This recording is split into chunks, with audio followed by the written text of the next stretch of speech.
Tonight, another record-breaking milestone for Florida. Nearly 10,000 cases in a single day, on the heels of 9,000 the day before.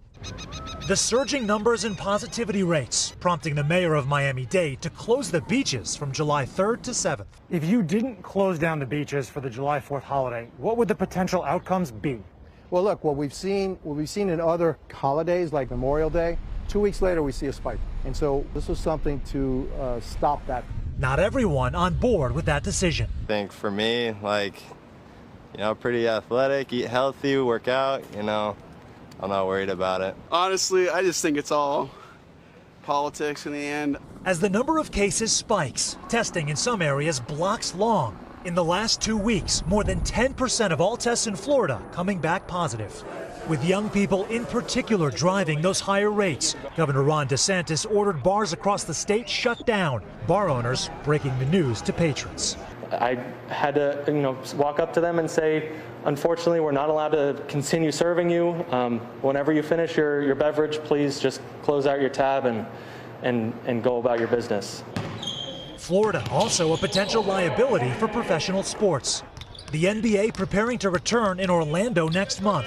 The league announcing it's tested around 300 players and 16 have COVID-19, though they'll be isolated and have to test negative twice in more than 24 hours to return. Texas taking an even more aggressive stance, with Governor Greg Abbott closing bars and reducing capacity at restaurants after infection rates hit double digits. Abbott telling KVIA, if I could go back and redo anything, it probably would have been to slow down the opening of bars.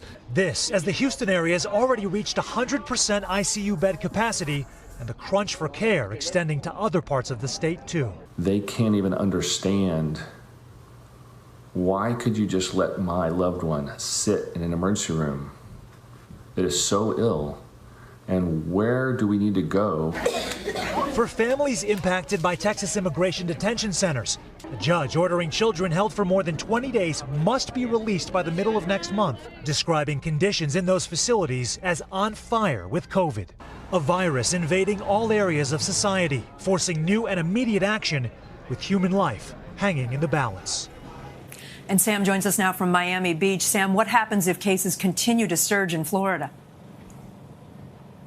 Yeah, in South Florida, the mayor of Miami-Dade County, Kate, describing this as a reverse reopening. You would start with the beach closures, which could be extended beyond the July 4th holiday, then gyms, salons, dance studios, and eventually even restaurants if necessary.